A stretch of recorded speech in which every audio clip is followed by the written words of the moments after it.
So this is bizarre and strange, and I saw a tweet saying, "Why come up with anything original?" I guess I think this is going to be Netflix's first swing and a miss. I don't know, because I'll be watching. Why? Get to the topic. I loved Full House. I fucking hated it. And of course, when it ended, we were like, we want to see the story continue, and Netflix is going to be providing that next year with Fuller House. What a service they are doing for America. So this is going to be centered on the DJ character. Yes. Who was Candace Cameron, who's now Candace Bure, who she did marry Pavel Bure of the Canucks. I don't know if they're still married or not. Kirk Cameron's little sister. Yes. She was the older sister on the show, oldest sister. So as we centered around her character, DJ Tanner, recently widowed, much like the father originally. I remember watching the first show when it premiered. And pregnant veterinarian. Her younger sister and aspiring musician, Stephanie Tanner, Jodie Sweetin. I thought she would have went to science or something. She was always a little science kid, I thought. And her childhood best friend, Kimmy Gibbler, who was good on the show. I liked Kimmy. Along with Gibbler's feisty teenage daughter, Ramona, moving to help DJ raise her two sons. Rebellious 12-year-old JD and neurotic 12-year-old Max, because you can't have a normal kid ever. And soon-to-arrive baby. Because you want to have the Mary-Kate and Ashley on the show, who looks like they're trying to get back on the show. Stamos is set to produce the show and reprise his role as a guest star, and they're trying to get back Mary-Kate and Ashley Olsen, Dave Coulier, and Bob Saget, and Lori Loughlin on the show.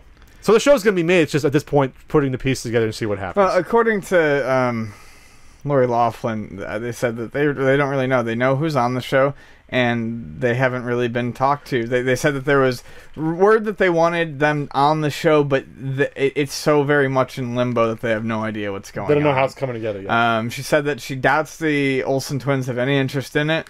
She said, but if they did, she said it probably wouldn't be money. It would just be because they wanted to do it.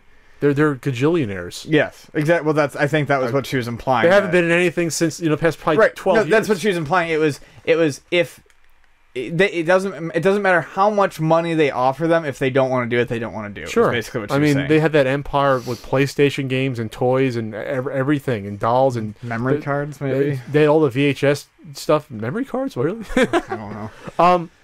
My biggest question is, will this be a traditional sitcom? Since I can't picture Netflix having a studio audience and doing like a single shot show, sort of like Modern Family, where shoot it like that, where it's like, that's the question to me, and whether the show can survive not having a studio audience, or can they make it clever enough to shoot it like a Modern Family show and have the writing be good enough to actually, make it like that. What's interesting is that Bob Saget, who's an extremely filthy comedian.